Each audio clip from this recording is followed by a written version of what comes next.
शबीर ने टैक्सिला में ऐसे पड़ोसियों को देखा है जो बरसों से एक दूसरे के आशना थे, लेकिन अचानक उनके दरमियान दूरियों की खलिज हायल हो गई। अनीस, अरे अनीस कहाँ है बेटा, इधर आ। शब्बीर ने देखा कि ईद वाले दिन अनीस की मां ने सवैयां और मिठाई एक ट्रे में सजाकर अपने बेटे को आवाज दी तो अनीस ने खुद को आईने के सामने से हटाया और मां की आवाज पर लब्बैक कहता हुआ बावर्ची खाने की जानिब लपका। आ रहा हूँ अम्मी। जी अम्मी। अरे बेटा, ये पड़ोस में देकर आ जाओ। उनके घर से तो सिवैयां आ गई, वो लोग क्या सोच रहे होंगे हमारे बारे में। उनके घर से आ गई? कौन लाया था? अरसा लाई थी, बहुत प्यारी बच्ची है। हाँ वो तो है। क्या आप सिवैया ने? अच्छा जा, संभाल के लेके जा, देकर आ जल्दी से। अनीस मुस्कुराया और खामोशी से ट्रे उठाकर ले गया। माँ बेटी की शौकी पर मुस्कुराती रह गई। शब्बीर ने देखा कि अनीस पड़ोस में रहने वाली अरसा के घर के बाहर खड़ा दरवाजा खटखटा रहा था। उसकी माँ दरवाजे पर आई तो अनीस ने अदब से सलाम करते हुए ट्रे उसके हवाले कर दी। ईद मुबारक। खैर मुबारक। अरे अंदर आओ ना बेटा, बाहर क्यों खड़े हो? आओ।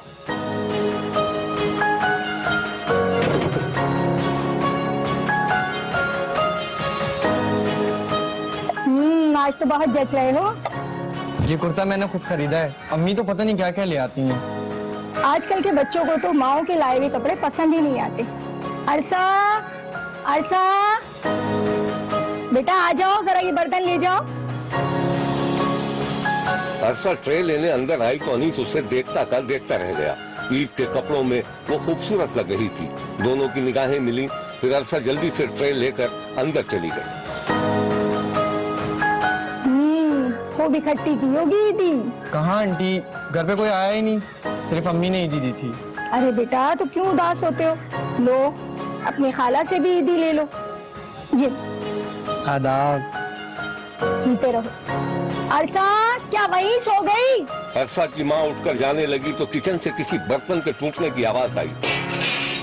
अरसा की माँ बड़बड़ाती हुई किचन की तरफ चली गई। आए हाय, क्या तोड़ डाला? कोई काम तुझे ढंग से करने आता भी है कि नहीं? कुछ नहीं अम्मी, वो प्लेट हाथ से फिसल गई थी। पड़ोसियों के बर्तन तो नहीं तोड़ दिए? अरे नहीं नहीं अम्मी, पड़ोसियों के बर्तन बिल्कुल महफूज है। चल जा, दे उसको बर्तन।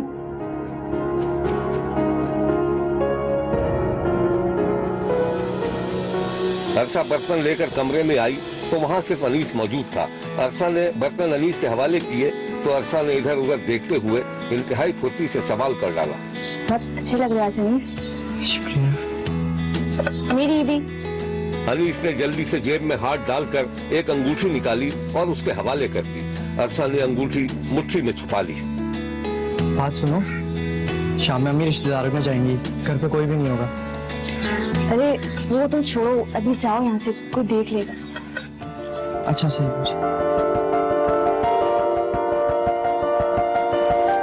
अनीस जल्दी से बाहर निकल गया और अरसा ने अपने कमरे में पहुंचकर अंदर से दरवाजा बंद कर दिया। अब अरसा अपने कमरे में कद्दे आदम आईने के सामने खड़ी खुद को देख रही थी। उसकी मुट्ठी में अनीस की दी हुई अंगूठी अब तक छुपी हुई थी। उसने दरवाजे, चटखनी और पर्दों का एक बार फिर जायजा लिया, फिर सारे कमरे की लाइट्स जलाकर आईने के सामने खड़ी हो गई। अंगूठी उंगली में पहनते वक्त उसे ऐसा लगा जैसे अनीस खुद उसे अंगूठी पहना रहा हो। यार तुम भी पागल हो बहुत बड़े। अंगूठी की क्या जरूरत थी? अब पहनूंगी तो सबको पता चल जाएगा। अब मुझे नहीं पता, मेरी जो समझ में आया मैं ले आया। वैसे तुम बहुत अच्छी लग रही हो। अच्छा ठीक है, अभी तुम जाओ, अम्मी आने वाली है। ये जाओ ना। अरसा अचानक ख्यालों से निकली तो उसने अंगूठी उंगली से उतारकर एक कागज की पुड़िया में लपेट दी और फिर पुड़िया को छुपाने के लिए पूरे कमरे में दंदनाने लगी।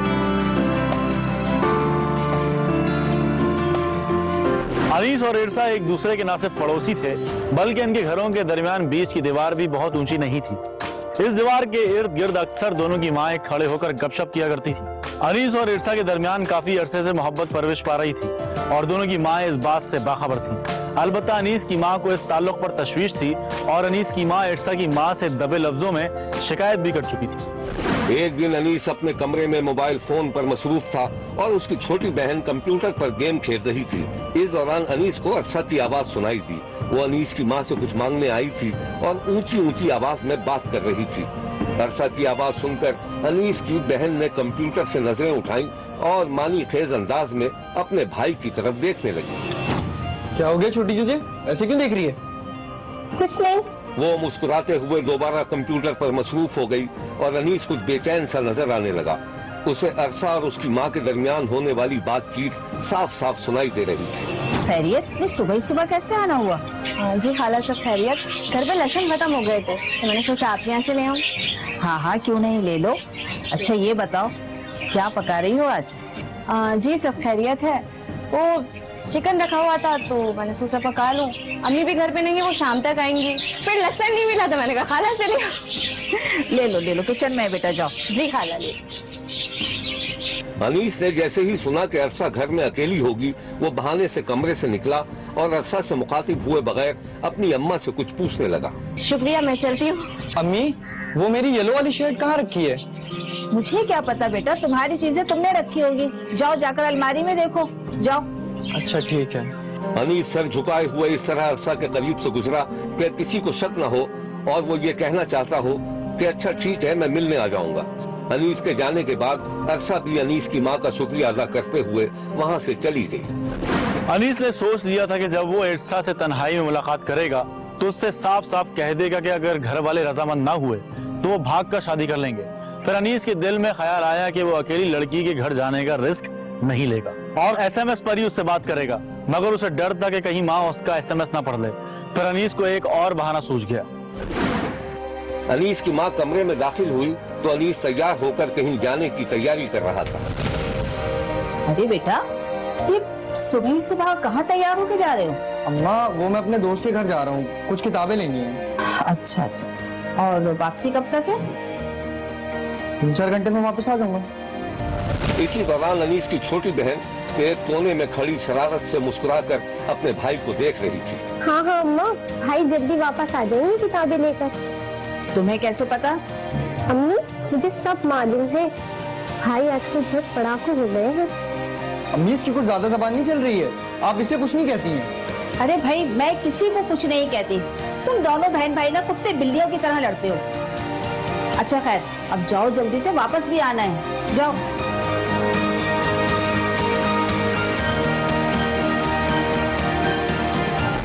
शब्बीर को मालूम हुआ है कि जिस रोज अनीस अपनी महबूबा से खाली घर में मुलाकात के लिए गया, उसी रोज मुबैना तौर पर पड़ोस में गोली चलने की आवाज सुनी गई।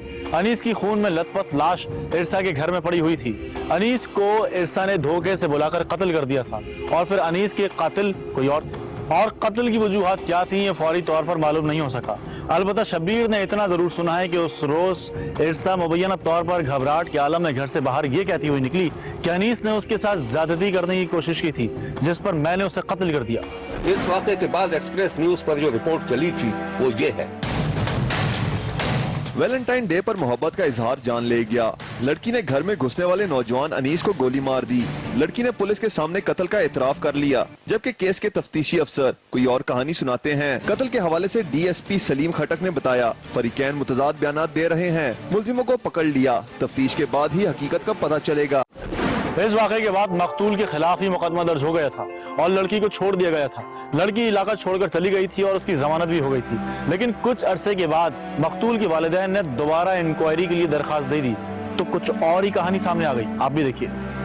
यह है मकतूल अनीस की माँ, जिसने शब्बीर को वाक़े की तफसील बताई थी। उस दिन ये लड़की सुबह सवेरे हमारे घर आई थी। मेरे बेटे की और इस लड़की की दोस्ती थी आपस में, और सुबह के टाइम ये हमारे घर आई है। इसने उसको कहा कि तो आना ना, तो वो इशारा करके चली गई। उसको मैंने लहसुन दिया, चली गई। मुझे बेटी कहती है, अम्मी इसने अनीस भाई को कोई इशारा किया ना। इरसा फातिमा इस बच्ची का नाम था। कहती कि इसने इरसा फातिमा ने इसको इशारा किया कि हम हमारे घर आना ना। तो मैंने इतने मेरा बेटा बाहर चला गया। उसी दिन का वाक़या कि मैं चली गई अपने फुफ्फो के घर उनको देखने के लिए। पीछे जैसे ही मैं निकली जाने के लिए तो रास्ते में खड़ी हुई थी गली में, तो मुझे कहती किधर जा रही। मैंने कहा इस तरह मैं अपनी फुफ्फो को देखने जा रही हूँ। उसके बाद मुझे इत्तला मिली कि इस तरह मेरे बेटे की गोली लगी और डेथ हो गई है। मेरे खावंद उस टाइम घर पे था और मेरा बेटा भी घर पे था। इनको जैसे ही खैर की आवाज़ आई है तो ये भाग के पहुंचे तो साथ वाले घर में मेरे बेटे की लाश पड़ी थी। कोई FIR, पुलिस वहाँ मौजूद थी। कहती लिखाया कि पर्चा लिखे, हमारे सामने लिखते रहे कि जी आपका पर्चा हो गया। हम अपने बच्चे की डेड बॉडी लेकर गांव चले गए, कोई पर्चा 8 दिन के बाद हमें पता चला कि हमारा कोई पर्चा नहीं हुआ, उनका पर्चा हो गया था। फिर 8 दिन के बाद हमारा क्रॉस वर्जन हुआ है, एक हमारा बेटा मार दिया और दूसरा हमें मुल्ज़िम बना के रख दिया। किसी भी जगह हम जाते हैं तो आगे से हमारे साथ कोई सीधे मुंह बात नहीं करता था। और ये है मकतूल का छोटा भाई जो अपने भाई के गम में उदास था। हम 2 ही भाई थे, एक भाई मेरा कत्ल हो गया और मैं एक अकेला रह गया हूँ और हमें उनकी तरफ से थ्रेट दिए जा रहे हैं। मेरी वज़ीर आला वज़ीर दाखिला से दरख्वास्त है कि हमें प्रोटेक्शन दी जाए और एक उनसे अपील है कि वो उस कॉलोनी के अफसरान से पूछें वो किस अथॉरिटी से उस मकान में रह रहे थे, क्यों रह रहे थे। बस शब्बीर ने नौजवान के लर्जा खेज कत्ल पर इंतहाई अफसोस का इजहार किया है और उम्मीद जाहिर की है वाक़े की मुकम्मल तहकीकात करके अनीस के कातिलों को जरूर सजा दी जाएगी। देखते रहिए, क्योंकि कोई देखे न देखे शब्बीर को देखेगा। अम्मी ने मेरी की पूरी शबीर ने एक ऐसी औरत को देखा है जो एक शख्स पर आग बंद करके भरोसा कर बैठी थी। मोहब्बतों में सफाकी से खेलती ये कहानी कहीं और की नहीं बल्कि मियां चुन्नू की थी। आप भी देखिए।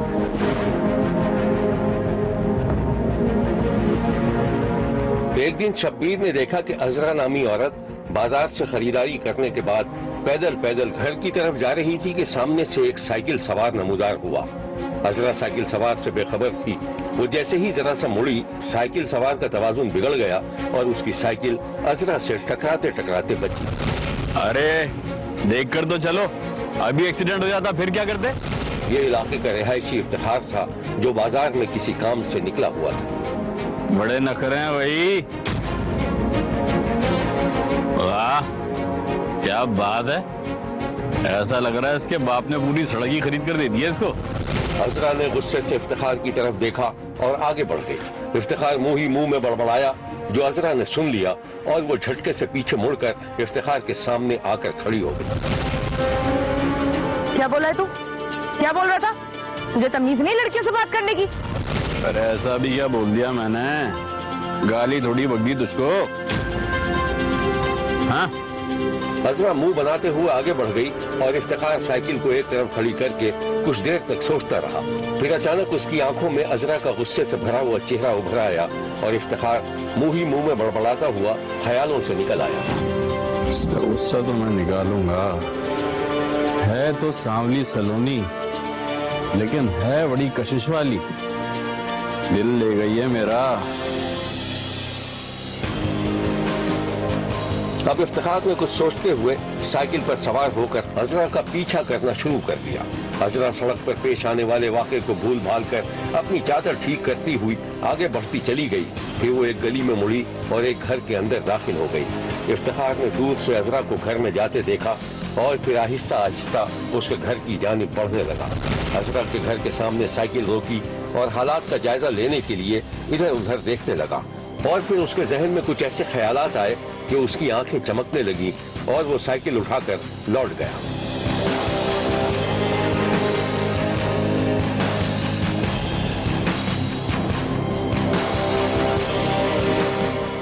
इफ्तिखार एक नाकाम और निकम्मा इंसान था। उसने फैसला कर लिया था कि वो अजरा के घर अपना रिश्ता लेकर जाएगा। शब्बीर ने देखा कि इफ्तिखार ने अजरा के घर का दरवाजा खटखटाया तो अजरा का बाप अपने दरवाजे पर एक अजनबी को देखकर परेशान हो गया। दोनों ने आपस में मुसाफा किया और फिर शब्बीर ने देखा कि इफ्तिखार बड़ी अपनाइयत से अजरा के बाप के गले में हाथ डालकर उसे एक तरफ ले गया। वो अजरा के बाप से अजरा का रिश्ता मांग रहा था और शब्बीर ने देखा कि अजरा का बाप मुसलसल मना किए जा रहा था। मर्जी है तुम्हारी चाचा, मैं तुम्हारे घर में रिश्ता बहुत सोच समझ कर लेकर आया था, आगे तुम्हारी मर्जी है। ऐसे रिश्ते बार बार नहीं आएंगे, बता रहा हूं।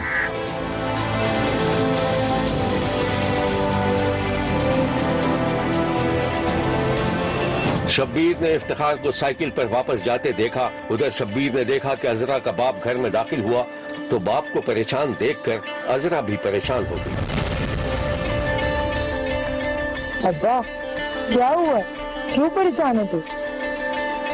अरे बेटा, वो अभी एक शख्स आया था वो आया और वो तुझसे शादी करना चाहता है। शादी मुझसे करना चाहते, मगर क्यों? अरे बेटा, वो मैं तो उसको जानता भी नहीं, लेकिन मैंने उसको फिर भी साफ साफ मना कर दिया। क्या अब्बा, झूठ बोलने से कोई फायदा नहीं, और मुझे वैसे भी अब शादी करने का कोई शौक। मेरा बेटा,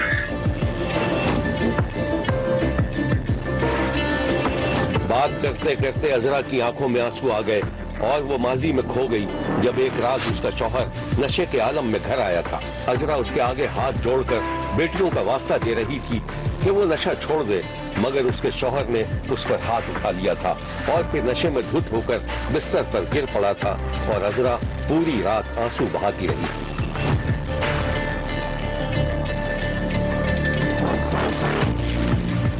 अजरा शादीशुदा थी और 3 बेटियों की मां थी और ये बात अजरा के लिए रिश्ता लाने वाले इफ्तिखार को बता दी गई थी, मगर इसके बावजूद वो अजरा से शादी करने पर मुसर था। अजरा के शौहर का नशे के आलम में इंतकाल हो गया था और वो अपनी बच्चियों की किफालत के लिए दूसरों के घरों में काम करती थी। इफ्तिखार ने अजरा के बाप को यकीन दिलाया था कि वो अजरा को खुश रखेगा और उसकी 3 बेटियों की किफालत भी करेगा। इफ्तिखार की यकीन दहानी के बाद अजरा ने दूसरी शादी की हामी भर ली थी और फिर दोनों का सादगी से निकाह कर दिया गया।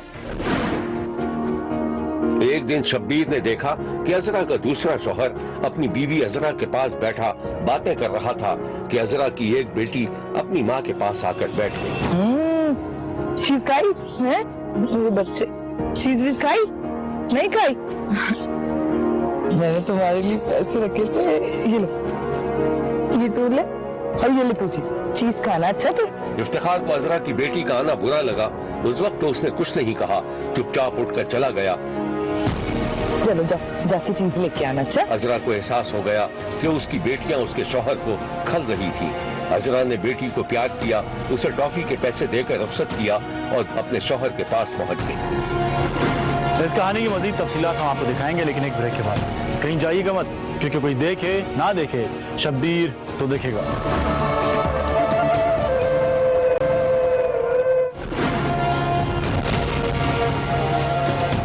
क्या हो गया?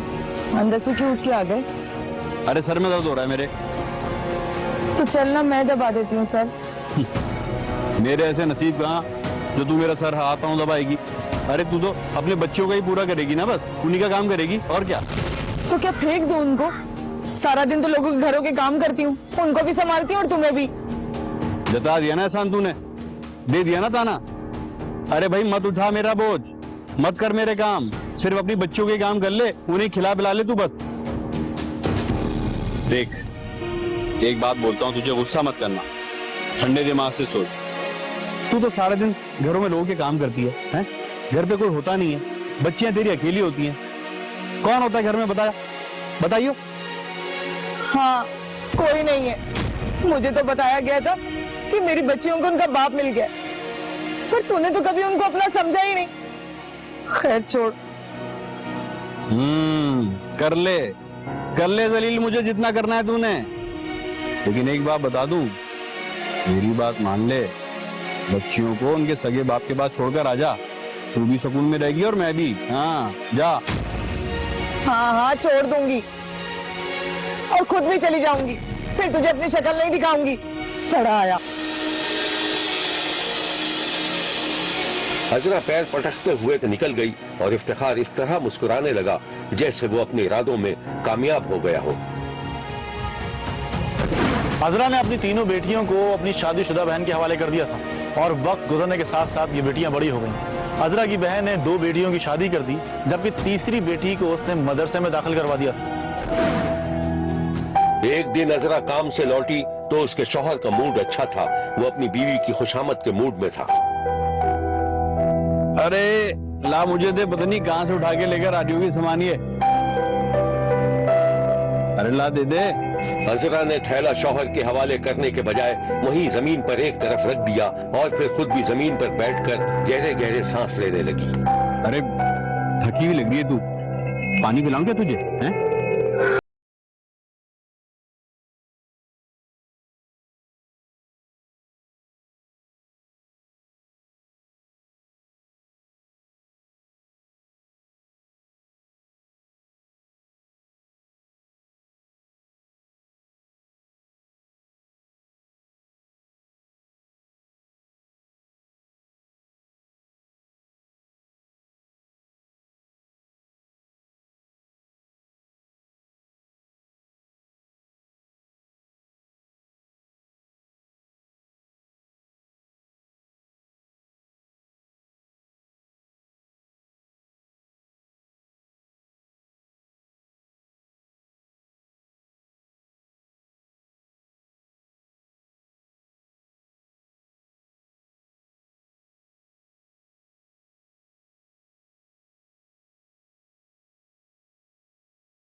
जहन्नुम में जाए तू और तेरी बच्चियां, मुझे क्या?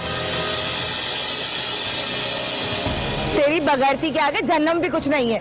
और खबरदार तूने अगर मेरी बच्चियों का नाम लिया, असल बात क्या वो बता, बोल, हिम्मत है तो। खुदगर्ज इंसान। देख, पूछ लिया मैंने, तेरी बच्ची से शादी कर सकता हूं मैं। क्या?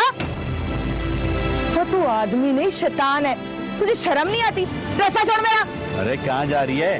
और अगर जाना है ना तो शौक से जा, मैं तुझे तलाक दे दूंगा। हाँ दे तलाक मुझे, है तेरे में हिम्मत तो दे तलाक मुझे। बताता हूँ तुझको मैं, चल इधर आ, इधर आ। इफ्तिखार ने अपनी बीवी पर हाथ उठा लिया और उसका हाथ पकड़कर खींचता हुआ एक कमरे में ले गया और बाहर से ताला लगा दिया। अजरा का शौहर बजिद था कि वो अपनी बीवी के पहले शौहर की बेटी से शादी करेगा। बीवी के इनकार पर उसने मुबैना तौर पर अजरा को तशद्दुद का निशाना बनाया और जब जुल्म और तशद्दुद की खबर महल्ले वालों को हुई तो उन्होंने पुलिस को इत्तला कर दी। शौहर की गिरफ्तारी के बाद अजरा ने मुबैना तौर पर अपनी बेटी की शादी कहीं और करवा दी और लोगों के समझाने बुझाने के बाद उसने अपने शौहर को माफ कर दिया और रिहा भी करवा दिया। कुछ दिनों हालात ठीक रहे, लेकिन अपनी बीवी की बेटी से शादी ना होने का रंज शैतान सिफत इंसान को अंदर ही अंदर खाता चला गया और फिर एक दिन बदतरीन तशद्दुद करके अजरा को उसने अपने घर से निकाल दिया। अब अजरा बिल्कुल लावारिसों की तरह अपनी जिंदगी गुजार रही है और ये है वो दुखी औरत। मेरे मियाँ ना इफ्तिखार है मने वो मेरे को बच्चे भी खो के लै गए होए 3 बच्चे जेडे ओदे ते मेरे विचों बच्चे है वे वो भी मेरे को लै गया वा। जेडी दूसरी बच्ची मेरे पहले मियाँ चो फारिया नाम है मेरी बेटी दे नाम, ओदे नाल शादी करना चाहुंदा सी, ओदे हुण धमकियां लाई जा रहा वा कि मैं ओनू ही अगवा करा लांगा ते तलाक तेन दे के ते ओदे नाल मैं शादी करना वा। ते मैं क्या भी नहीं, इस तरीके तो नहीं हो सकता भी, मैं भी तो उसे बच्ची दी मां वा, जिन्हां बच्चों दी मैं मां वो भी मेरे चो ही आ ना। ते इस तरीके नाल मैं उन्हें समझाती रही, किसी सूरत समझन दे नहीं सी आ रहा कि मैं नहीं इस तरीके से करना ही करना, जीन तो मजबूर कर रहा। मैं कोई मेरी भैन भाई ने मदद करने वाला कोई नहीं है, मैं किसी को नहीं रह सकती यही वजह तो। ते मेहरबानी करें कि मैनू तोहफा दिया जाए। शब्बीर ने सवाल किया है कि एक मजलूम 3 बेटियों की मां का क्या मुस्तकबिल है। शायद यही कि वो अपनी बाकी मांदा जिंदगी या तो अपने सफ़ाक और शैतान सिफत शौहर के साथ एड़ियां रगड़ रगड़ कर गुजार दे या फिर दूसरों के घरों में बर्तन मांजते मांजते एक दिन खुद अल्लाह को प्यारी हो जाए। देखते रहिए, क्योंकि कोई देखे न देखे, शब्बीर तो देखे। शब्बीर का कहना है कि सेहत और तंदुरुस्ती खुदा की दी हुई नेमत है और ऐसी लाजवाल नेमत है कि जिसका जितना शुक्र अदा किया जाए कम है। इस दुनिया में बेशुमार लोग ऐसे हैं जो सेहत और तंदुरुस्ती की नेमत से महरूम हैं। इलाज मुआवजे की इस्तिताअत ना रखने की वजह से उनकी बीमारियां मजीद शिद्दत इख्तियार कर जाती हैं और वो बेबसी की जिंदगी गुजारने पर भी मजबूर हो जाते हैं। शब्बीर ने रावलपिंडी और इस्लामाबाद में 2 ऐसे वाकयात देखे हैं जो बहुत कुछ सोचने पर मजबूर करते हैं। आप भी देखिए। शब्बीर ने पहला वाकया तो देखा रावलपिंडी में। ये इंतहाई गुर्बत का शिकार एक टैक्सी ड्राइवर के 2 बच्चे थे जो पैदाइशी तौर पर जिल्दी बीमारी में मुब्तला थे। टैक्सी ड्राइवर अपनी समझबूझ और इस्ताताअत के मुताबिक इधर उधर बच्चों का इलाज कराता रहा। वक्त गुजरता गया, बच्चे थोड़े से बड़े हो गए मगर उनका इलाज ना हो सका। टैक्सी ड्राइवर मेहताब की एक बेटी और एक बेटा जिल्द की इंतहाई खतरनाक बीमारी में मुब्तला होने के बावजूद स्कूल और मदरसे जाते रहे, लेकिन फिर उन्हें स्कूल छोड़ना पड़ा। शब्बीर का कहना है कि जब सारे जिस्म पर जख्म ही जख्म हो और खाल पर जगह जगह दाने और खारिश हो तो स्कूल और पढ़ाई का क्या सवाल पैदा होता है। शब्बीर ने जब इन बीमार बच्चों को देखा तो उससे न रहा गया। अपने सेहतमंद भाई बहनों के दरमियान मौजूद ये बच्चे इंतहाई तकलीफ के आलम में हैं। ये न चैन से सो सकते हैं और न खा पी सकते हैं। इन बच्चों की नाकाबिले बयान तकलीफ उसी शिद्दत के साथ शायद ही महसूस की जा सके। जिल्द की खतरनाक बीमारी में मुब्तला बच्चों का बाप सुबह टैक्सी लेकर रिस्क कमाने के लिए घर से निकल पड़ता है और जो कुछ कमाता है उसका बड़ा हिस्सा बच्चों की दवाओं पर खर्च कर देता है। बच्चों की माँ जैसे तैसे घर का चूल्हा चलाती है और सारा दिन अपने बीमार बच्चों की देखभाल में मसरूफ रहती है। शब्बीर का कहना है कि जिल्द की बीमारी में मुब्तला इन बच्चों का मुनासिब इलाज न हुआ तो वो सारी जिंदगी नाकाबिले बयान अजियत में गुजार देंगे। बच्चों के माँ बाप जो अपनी तमाम जमा पूंजी इन बच्चों के इलाज मुआवजे पर खर्च कर चुके हैं, अब तकरीबन मायूस हो चुके हैं और ये मामला खुदा पर छोड़कर किसी मुआवजे के इंतजार में है। रावलपिंडी में शब्बीर ने जिल्द की बीमारी में मुब्तला जिन बच्चों को देखा था, उनके वालिदैन इंतहाई गरीब थे, लेकिन इस्लामाबाद के एक अस्पताल में दाखिल शब्बीर ने एक ऐसी 16 साल बच्ची को देखा है जिसका बाप इस दुनिया में मौजूद नहीं है और उसकी बेवा माँ अपनी बच्ची के लिए परेशान है। फसीहा नामी ये बच्ची खून के सरतान में मुब्तला है। फसीहा की ये तस्वीरें बीमारी से पहले की हैं, जब वो हंसी खुशी जिंदगी गुजार रही थी कि एक दिन उसकी तबीयत खराब हो गई। फसीहा अस्पताल लाई गई तो पता चला कि वो खून के सरतान में मुब्तला थी। बेवा माँ ने बच्ची का इलाज कराना शुरू किया। घर में जो कुछ भी जमा पूंजी थी बच्ची के इलाज पर खर्च कर दी गई। बच्ची की केमोथेरापी होती रही और फिर एक दिन फसीहा को खुशखबरी सुनाई गई कि कैंसर ने उसकी जान छोड़ दी थी। ये वाकई एक मौजज़ा था। फसीहा दोबारा से जी उठी और अपनी जिंदगी में मसरूफ हो गई। फसीहा की बेवा माँ ने घर की पाई पाई बेटी के इलाज पर लगा दी थी। उनके दोनों हाथ खाली हो चुके थे, लेकिन वो खुश थी कि उसकी बच्ची ठीक हो गई थी। फसीहा मुसलसल इलाज के बाद ठीक होकर अपनी नॉर्मल जिंदगी में थी कि एक रोज उसकी टांग में शदीद दर्द महसूस हुआ। फसीहा की माँ बेटी को अस्पताल ले आई। डॉक्टर्स ने मुआयना किया और फसीहा की माँ को जो खबर सुनाई वो किसी धमाके से कम नहीं थी। कैंसर ने दोबारा पलटकर फसीहा पर हमला कर दिया था। ये जानकर फसीहा की माँ के पांव के नीचे से जमीन निकल गई और फसीहा भी दम बखुद रह गई। वो तो समझ रही थी कि अब वो अपनी पढ़ाई मुकम्मल करेगी और पढ़ाई के बाद अपनी माँ का हाथ बटाएगी, लेकिन ऐसा ना हो सका। वो एक बार फिर अस्पताल में थी। फसीहा की माँ यही सोचती रहती है कि अब क्या होगा। उसके पास तो अब इतने वसाइल भी नहीं कि बेटी का महंगा इलाज करा सके। अब फसीहा की माँ की आंखें हर वक्त भीगी रहती हैं। वो रात दिन अस्पताल में बच्ची के साथ रहती है।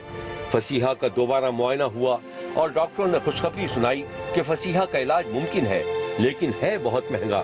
डॉक्टर्स का कहना था कि फसीहा का बोन मैरो ट्रांसप्लांट होगा और इस ऑपरेशन में ताखीर की गई तो ये मौका भी जाया हो जाएगा।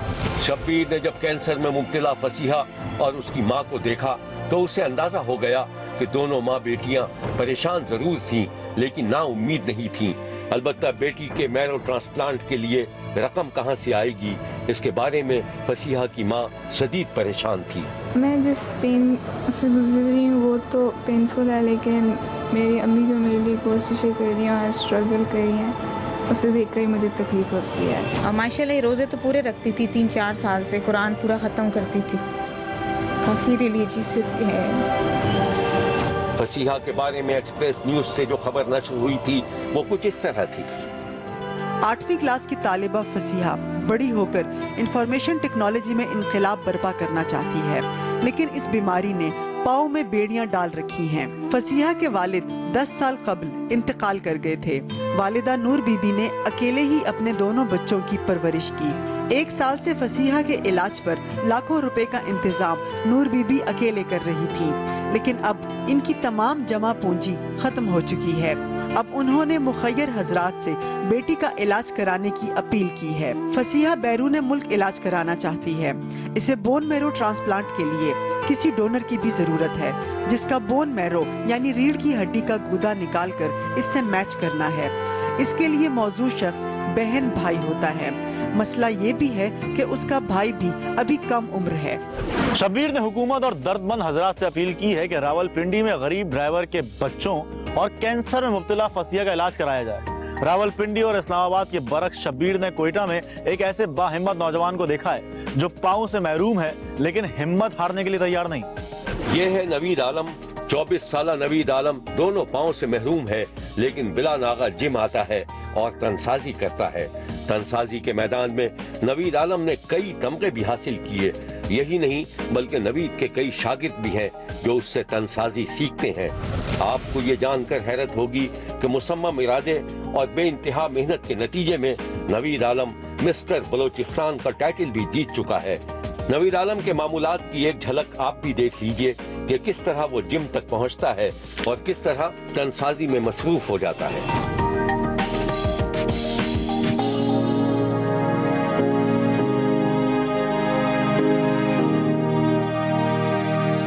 नवीद आलम पैदाइशी मजदूर नहीं है, बल्कि बचपन में सीढ़ियों से गिरने की वजह से अपनी टांगे खो बैठा था। इस हादसे ने नवीद आलम को मायूस करने के बजाय एक नई जिंदगी का रास्ता दिखाया और उसने फैसला कर लिया कि वो तनसाजी करके अपना नाम पैदा करेगा। शब्बीर का कहना है कि नवीद आलम जैसे नौजवान बिलाशुबा मायूस नौजवानों के लिए मशाले राह का दर्जा रखते हैं।